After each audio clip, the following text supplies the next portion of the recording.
หน้า197ตั้งแต่อาหารหิสเจเมติคิเนนะอสินาสีสังฉินไทยุงเป็นต้นไป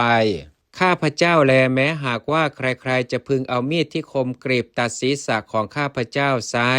ก็จะไม่พึงกล่าวถึงพระพุทธว่าไม่ใช่พระพุทธพระธรรมว่าไม่ใช่พระธรรมหรือพระสงฆ์ว่าไม่ใช่พระสงฆ์ดังนี้เลยส่วนในอธิการนี้พึงทราบอธิบายว่า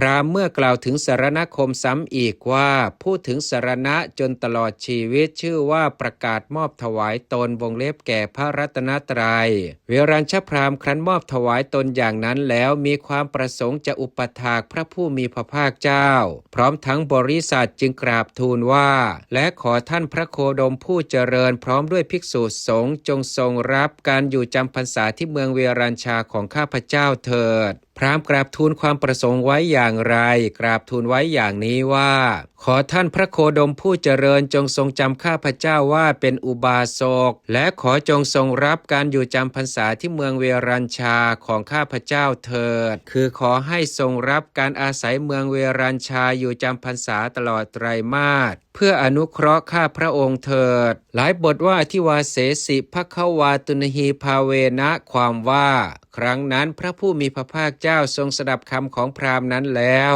ก็ไม่ทรงยังองค์คือกายหรือองค์คือวาจาให้ไหวเลยทรงไว้ซึ่งพระขันติในภายในนั่นแลทรงรับวงเล็บคำอาราธนาโดยพระดุษณีภาพท่านอธิบายไว้ว่าพระผู้มีพระภาคเจ้าทรงรับด้วยพระหฤทัยทีเดียวเพื่อทรงอนุเคราะห์พราหมณ์หลายบทว่าอัฏฐโขเวรัญโชพรามโนภควโตอธิวาสนังวิทิตวาความว่าครั้งนั้นแลเวรัญชพราหมณ์คิดว่าถ้าท่านพระสมณโคดมไม่พึงทรงรับวงเล็บคำอาราธนาของเราจะพึงทรงคัดค้านด้วยกายหรือด้วยวาจาแต่เพราะพระองค์ไม่ทรงคัดค้านทรงพระขันติไว้ในภายใน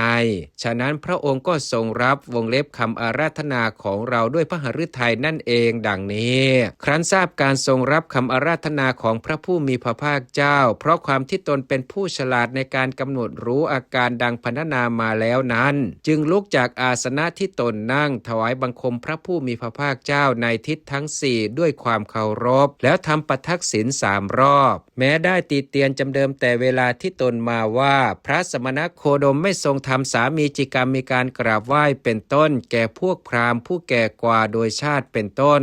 บัดนี้ได้รู้พระพุทธคุณอย่างซาบซึ้งแล้วถึงว่าอยู่ด้วยกายวาจาและใจหลายครั้งหลายหนก็ยังเป็นผู้ไม่อิ่มนั่นเองจึงได้ประคองกระพุ่มมืออันรุ่งเรืองด้วยความประชุมพร้อมแห่งนิ้วทั้ง10แล้วยกขึ้นชูไว้บนเศียรเดินถอยหลังหันหน้าไปทางวงเล็บพระผู้มีพระภาคเจ้า